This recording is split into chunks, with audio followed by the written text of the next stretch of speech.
अस्सलामुअलैकुम। तो आज हम पढ़ेंगे सेकंड ईयर फिजिक्स। टॉपिक हैं Coulomb's law in material media. Coulomb's law in material media. अब एक इक्वेशन है कूलम्ब्स लॉ। कूलम्ब्स लॉ है, कूलम्ब फोर्स है। ये कहता है कि जब दो इलेक्ट्रिक चार्ज हो, मैं दो इलेक्ट्रिक चार्ज ड्रा करता हूँ, एक को नाम देता हूँ, एक दूसरे इलेक्ट्रिक चार्ज को दो देता हूँ। एक कूलम्ब्स लॉ ये कहता है कि ये दो इलेक्ट्रिक चार्ज के दरमियान अगर मीडियम, इन दोनों के दरमियान अगर मीडियम फ्री स्पेस हुआ या स्पेस हुआ या वैक्यूम हुआ, तो हम फिर इन दो चार्जों के दरमियान अगर मीडियम वैक्यूम हुआ, ये वैक्यूम है, वैक्यूम हुआ, सपोज वैक्यूम हुआ इन दो चार्जों के दरमियान मीडियम, तो फिर हम इन दो चार्जों के दरमियान जो इलेक्ट्रिक फोर्स हैं, इन दो चार्जों के दरमियान जो इलेक्ट्रिक फोर्स हैं, उनके मेजरमेंट के लिए हम ये फार्मूला इस्तेमाल करेंगे 1/4 pi epsilon not, epsilon not Q1 Q2 बटा R स्क्वायर। ये फार्मूला हम दो इलेक्ट्रिक चार्ज के दरमियान जो इलेक्ट्रिक फोर्स हैं उनको मालूम करने के लिए ये फार्मूला इस्तेमाल करेंगे। तब इस्तेमाल करेंगे ये फार्मूला जब दो चार्जेस के दरमियान जो मीडियम हो वो वैक्यूम हो। लेकिन आज हम पढ़ेंगे Coulomb's law in material media. तो हम उन दो चार्जेस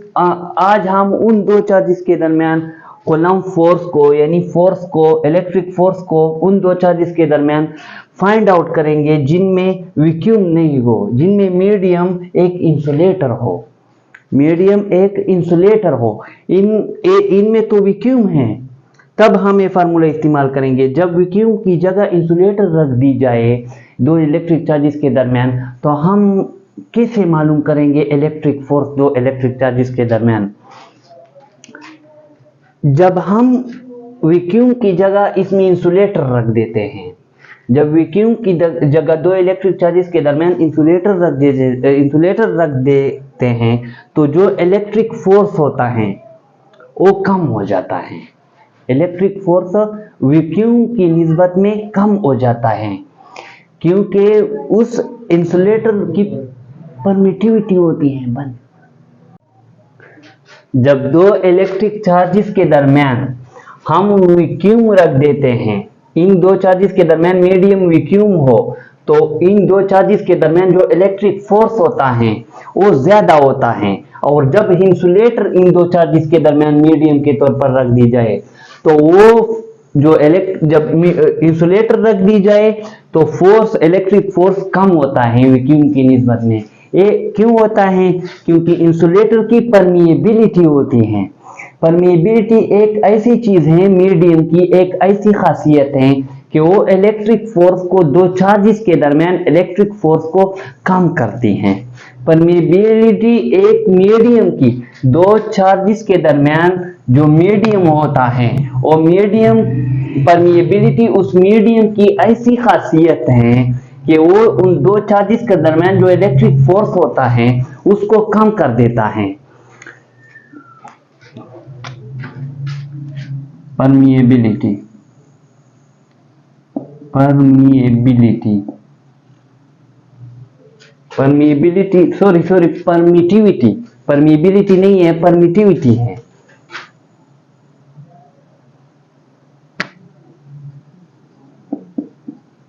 परमिएबिलिटी नहीं है, परमिटिविटी है।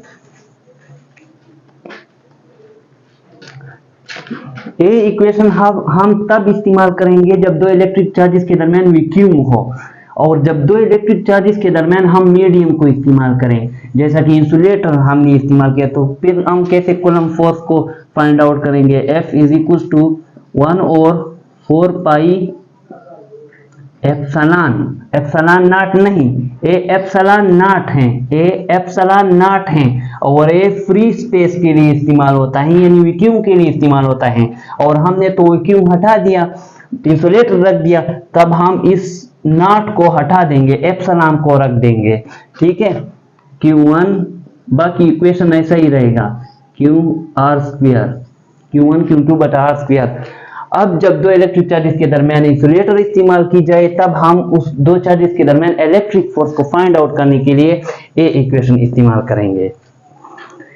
और ए जो चीजें हैं एप्सिलॉन है, ये परमिटिविटी को शो करता है, ये परमिटिविटी ऑफ फ्री स्पेस को शो करता है, परमिटिविटी ऑफ फ्री स्पेस, और इस नॉट को हटा दिया जाए तो परमिटिविटी को शो करता है। ए जो चीज होती है ये एप्सिलॉन, ए परमिटिविटी होती है, एक मीडियम की परमिटिविटी होती है। जब एक इंसुलेटर की रिलेटिव परमिटिविटी क्या होती है?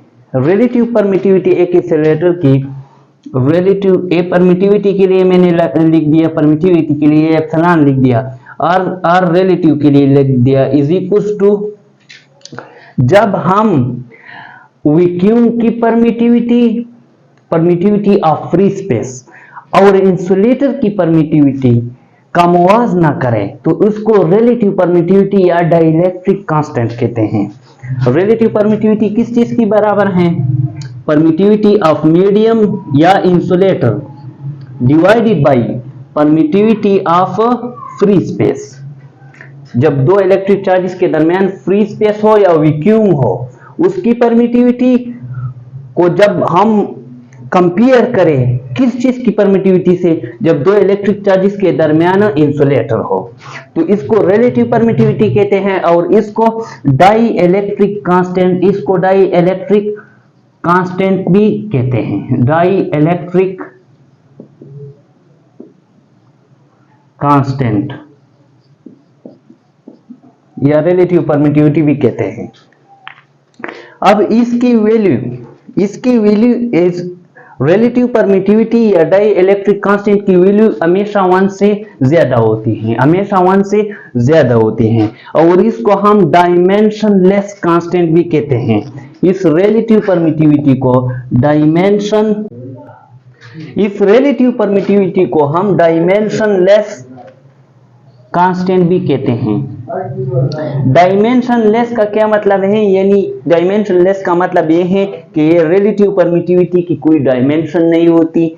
दूसरा, कांस्टेंट का क्या मतलब है? कांस्टेंट का ये मतलब है कि रिलेटिव परमिटिविटी कांस्टेंट होता है, यानी इसको ये तब्दील नहीं होता, ये कांस्टेंट होता है, और दूसरा इसकी डायमेंशन नहीं होती। मुख्तलिफ मीडियम के लिए इसकी मुख्तलिफ वैल्यू हैं, जैसा कि वैक्यूम के लिए रिलेटिव परमिटिविटी की कीमत, वैक्यूम के लिए रिलेटिव परमिटिविटी किसके बराबर है? 1.0006। ये रिलेटिव परमिटिविटी की कीमत है वैक्यूम के लिए। और ऐसे जर्मेनियम के लिए रिलेटिव परमिटिविटी की कीमत 16 है। जर्मेनियम 16। जर्मेनियम जब मीडियम हम इस्तेमाल करते हैं दो इलेक्ट्रिक चार्जेस के दरमियान, तो इसके लिए रिलेटिव परमिटिविटी की कीमत 16 है। अब ऐसा मीडियम जिसमें रिलेटिव परमिटिविटी हो और उसमें हम कूलम्ब फोर्स फाइंड आउट करेंगे, तो कैसे करेंगे?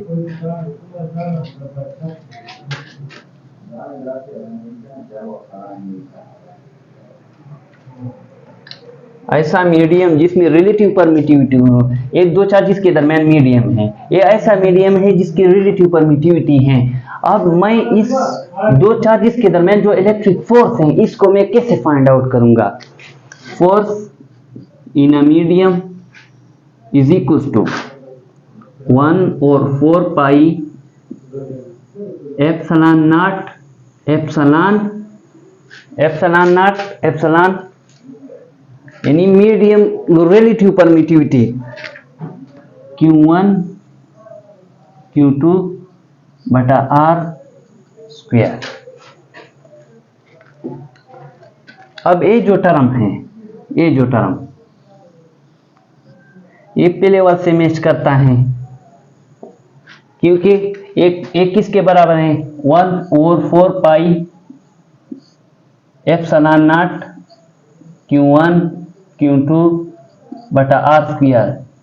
ये पहले वाले के बराबर है ना। ये वो कॉलम ला है उस मीडियम के लिए हम इस्तेमाल करते हैं जब फ्री स्पेस हो, एप्सिलॉन नॉट आ गया, और इसके साथ एक रिलेटिव परमिटिविटी भी है, रिलेटिव परमिटिविटी भी हमने इस्तेमाल किए हैं। तो इसके नीचे क्या आ जाएगा, रिलेटिव परमिटिविटी। इसकी जगह हम ये जो फार्मूला है, ये कूलम्ब लॉ है, इसको हम तब इस्तेमाल करते हैं जब दो चार्जेस के दरमियान मीडियम वैक्यूम हो, यानी फोर्स इन अ वैक्यूम, यानी वैक्यूम दो मीडियम के दरमियान, दो चार्जेस के दरमियान वैक्यूम इस्तेमाल की गई हो और हम उस चार्जेस के दरमियान इलेक्ट्रिक फोर्स फाइंड आउट करेंगे, तो हम उसको force in a vacuum, Coulomb force in a vacuum divided by relative permittivity is equals to force in a medium. ये फार्मूला हम तब इस्तेमाल करेंगे, ठीक है। फोर्स इन अ वैक्यूम के लिए मैंने इस फार्मूले की जगह मैंने फोर्स इन अ वैक्यूम इस्तेमाल किया, क्योंकि ये फार्मूला हम तब इस्तेमाल करते हैं जब दो इलेक्ट्रिक चार्जेस के दरमियान मीडियम वैक्यूम हो और दो इलेक्ट्रिक चार्जेस के दरमियान हम इलेक्ट्रिक फोर्स को फाइंड आउट करते हैं। इंशाल्लाह उम्मीद है आप लोगों को समझ आई होगी। Thank you.